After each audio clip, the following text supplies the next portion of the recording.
Hallelujah, praise the Lord. ஆண்டவராகிய இயேசு கிறிஸ்து நாமத்தினாலே உங்களை வாழ்த்துகிறேன். கர்த்தர் உங்களை ஆசீர்வதிப்பார். இன்றைய நாள் மேய்ப்பனின் சத்தம் ஒரு மிஷனரி குறித்து பார்க்கலாம். நம்முடைய இந்திய தேசத்தில், ஸ்பெஷலி தமிழகத்தில் அந்த ஒரு மிஷனரி, ஜெர்மன் மிஷனரி. அவர் பார்த்திங்கன்னா சீகன் பால்க். அவருடைய பணிகள் மிகப்பெரிய பணிகள். நம்முடைய இந்திய தேசத்திற்கு, நம்முடைய தமிழகத்திற்கு ஒரு வேதத்தை அவர் உருவாக்கி கொடுத்தார். அது பெரிய விஷயம் பாருங்கள். அவருடைய பணிகள், அவர் தரங்கம்பாடில் அவர் செய்த ஊழியங்கள்லாம் மிகப்பெரிய ஊழியங்கள். அநேகரை கர்த்தரண்டைக்கு திருப்பினார். அப்பேற்பட்ட ஊழியத்தை, அவருடைய எழுத்து ஊழியத்தை எல்லாம் தொடரும்படி ஒரு சீஷரை ஏற்படுத்தி விரும்பினார்.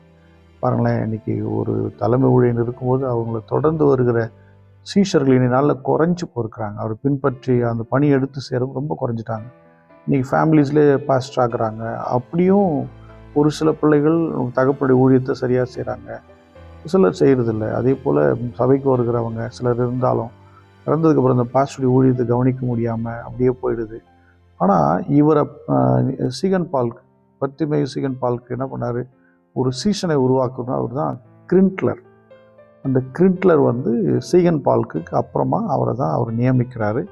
1709ஆம் ஆண்டு இங்கே இந்தியா அவரோடு கூட இணைந்து பணி செய்கிறார். அவர் இறக்கிறதுக்கு முன்னாடி அவர்கிட்ட எல்லாத்தையும் ஹேண்ட் ஓவர் பண்ணுறாரு. தமிழ் மொழியை அவரை போலவே சீகன் பால்க்கை போல கற்றுக்கிட்டாரு. நல்லா அதில் புலமை பெற்று இவரும் புத்தகங்களை எழுத ஆரம்பித்தார். மக்கள் மத்தியில் அவரும் எப்படி சீகன் பால்க் நடந்து போய் சுவிசேஷம் சொன்னாரோ அதே போல் நடந்து கிராமமாய் பட்டணமாக நடந்து சுவிசேஷங்கள் அறிவித்தார். மக்களுடைய இருதயங்களை கிரிண்ட்லர் கவர்ந்து கொண்டார். அநேகர் ஆண்டவருக்கு நடத்தினார். ஊழியம் மிக சிறப்பாக நடந்துச்சு. இதனால் இவர் ரொம்ப அதிகமாக ஓடி ஓடி ஓடி ஊழியம் செய்தனால என்ன ஆச்சுன்னா, இவருடைய உடல் நலம் பாதிக்கப்பட்டது. இயற்கையெல்லாம் சரியாக செட் ஆகலை அவருக்கு. அதனால் உடல் பலவீனப்பட்டு நோய்வாய்ப்பட்டு கர்த்தருக்கென்று தேவனுடைய பணிகளை செய்த நிமித்தமாய் அவருடைய மரணம் சீக்கிரம் நேரிட்டது. நான் நம்புகிறேன் அவர் கர்த்தரோடு இருப்பார். நம்ம எல்லாரும் ஸ்தோத்திரம் பண்ணுவோமா? ஸ்தோத்திரம் ஆண்டவரே.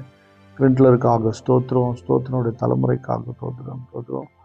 அன்பின் பிதாவே உம்மை ஸ்தோத்திரிக்கிறோம் ஆண்டவரே. இந்த கிரிண்ட்லருடைய தலைமுறைக்காக ஜெபிக்கிறோம் ஆண்டவரே. எத்தனை பக்தி வைராக்கியம், எத்தனை விசுவாசம், எத்தனை வேகம், எத்தனை உத்வேகம், இதெல்லாம் நீங்கள் பார்க்குறீங்க. எல்லாத்துக்காக ஸ்தோத்திரம்.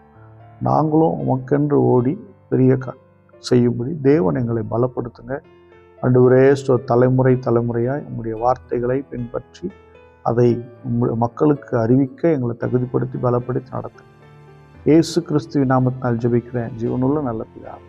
ஆமென். God bless you. Bye bye.